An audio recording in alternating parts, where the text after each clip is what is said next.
Hello, this is Skylit Lake reading Midoriya Izuku's Quirkless Friend by That Ghost of a Deer. Chapter 2. What happened to him? Aizawa Shoto was confused. After his problem child had left, he raced back to his office to find out more about the kid's quirkless friend. Looking through the deaths that happened in Mustafa and on the day of the entrance exam. Results came up blank. There was no 15-year-old that died that day, or within that week. None of the deaths that had happened were quirkless either. He looked into missing persons reports, but that turned up blank as well. There was no evidence of Midoriya's friend ever dying or existing. Shoto dug into old school records, and though there are several inconsistencies with the records and the kids he knows, there was no evidence of Midoriya knowing a quirkless friend. Shoto spent hours digging, but every lead he thinks he has turns up blank. With a tired sigh, he decides to give Miss Midoriya a call. He hopes it's not too late in the day as he dials the number listed in Midoriya's file. "Hello?" A kind voice answers. "Miss Midoriya, this is Aizawa Shoto. I'm your son's homeroom teacher." Shoto starts. "Is he in trouble?" she frantically asks. An odd response to getting a call from a teacher, he mentally notes. "No, he is not. But something he has told me has brought up some concerns. Has he ever mentioned having a quirkless friend?" He gets right to the point. No reason to skimp around. "No," Midoriya says slowly. Her voice gives away her confusion. "He has not mentioned having any other friends other than Katsuki. In class today he's spoken of a friend of his that had died recently," Shoto informs, receiving a gasp from her mother. "I'm guessing he hasn't told you?" Shoto adds. "I'm afraid not. He tends to keep secrets. I'm sorry if this causes any trouble," Miss Midoriya exclaimed. "No, man, it's perfectly alright. I should go speak with your son about this. Have a good night, Miss Midoriya," Shoto said, receiving well wishes in return before he hung up. He drops his head in his hands. Why was everything about Midoriya so damn confusing?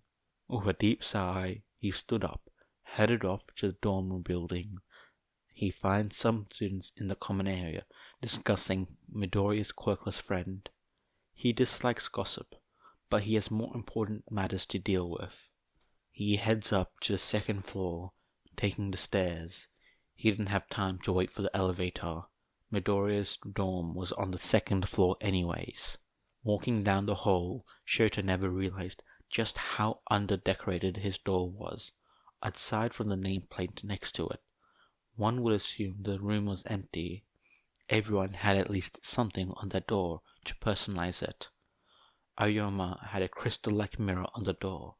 Tokyomi had a warning sign that Shoto figured was made for dark shadow. Mineta had a few of his sticky balls attached.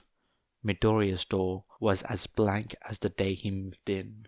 Just as he was going to knock, the door opened. He stepped back and out of the way. Rather than Midoriya appearing in the doorway, it was Bakugo. "Bakugo," Shoto greeted his students. "I just got him to sleep," the student growled. "So come back tomorrow." With that, the young blonde left, presumably back to his own dorm.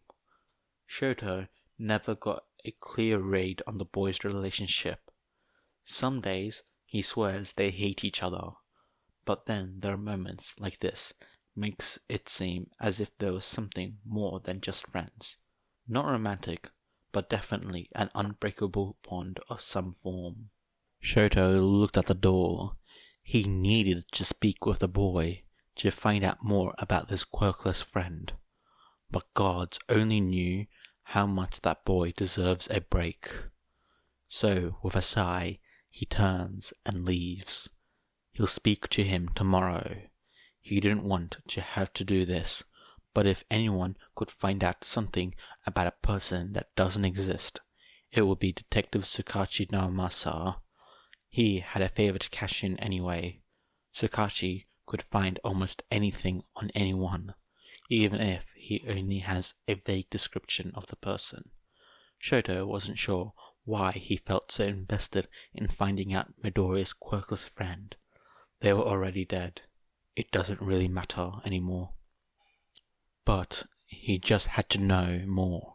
Something was telling him to dig deeper. He opened the door to his on-campus apartment and walked to his office to call up the detective. He answered on the third ring, as always. Detective Tsukachi speaking. The detective answered. It's Eraserhead. I need your help on something, Shota stated. What can I do for you, Eraser? The detective asked. Are you acquainted with my student Midoriya Izuku? Midoriya? The one with the green hair and the trouble streak a mile wide? The detective asked in a light-hearted tone.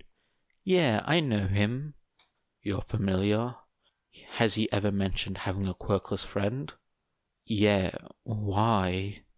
Tsukachi asked, sounding both defensive and cautious. Interesting. He mentioned him in a class, but hasn't told me how he died, or just who exactly he was, Shota explained. I don't know, this isn't my business, but something is telling me to dig deeper. Eraser, he just put a lot of trust into you. If he told you about him, I would be cautious about poking his past, Tsukachi stated, sighing. What do you mean by that? Shoto asked.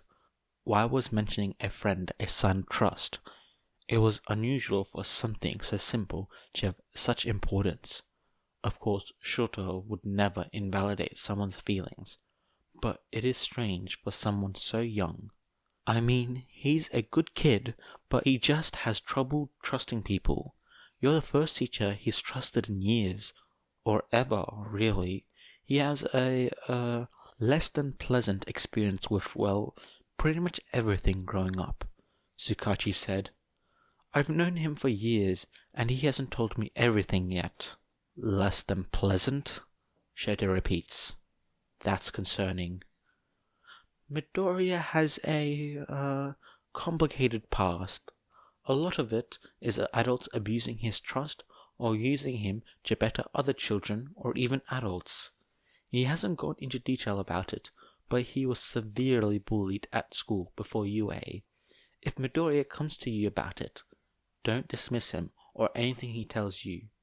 God knows he needs more adults by his side.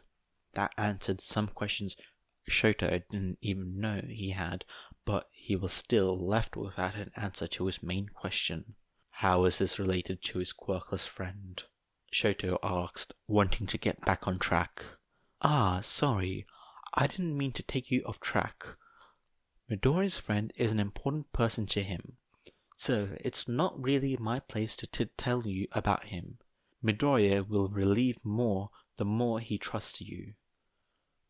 There is one other step to gain his trust before he says anything, though. You'll know it when it happens. It's different for everyone he's met, Tsukachi reveals. Alright, thank you for your help, detective. Shoto says he hoped whatever it was, he would pass. Midoriya was a good student. He just needed more help. And one more thing, Eraser, Tsukachi said. Do not hurt him. There was something unsaid after that demand, but Shoto didn't know what it was. Still, he never planned on hurting his student. I won't. Thank you, Tsukachi says, hanging up. Shoto sets his phone down. That call answered some questions he hadn't had and brought questions he didn't think to ask, and his main question was left unanswered. Just who was this quirkless friend to Midoriya? Shoto was confused but determined. Hey guys, I hope you enjoy this video. This is again another short video. I mean, for the next few videos it will be short other than my Long Night in the Valley series, which is really long. The chapters are really long, but that's starting to get to its climax. But either way, I'm enjoying this series so far. It's very trusting. I'm not sure what the right word would be, but it's very intimate in a way that you understand the process of Shoto's discovery of Izuku's quirkless friend and how that slowly blossoms into something else, which is going a little bit ahead, but it's like only 3 more chapters left, which isn't much. It's like I can just say some things because I've already read through the entire series, so I know some of the spoilers ahead. But even saying that, just rereading it, just like it weighs on your soul a bit and is quite intense sometimes. Anyways, I hope you guys enjoyed and I'll see you guys later. Bye!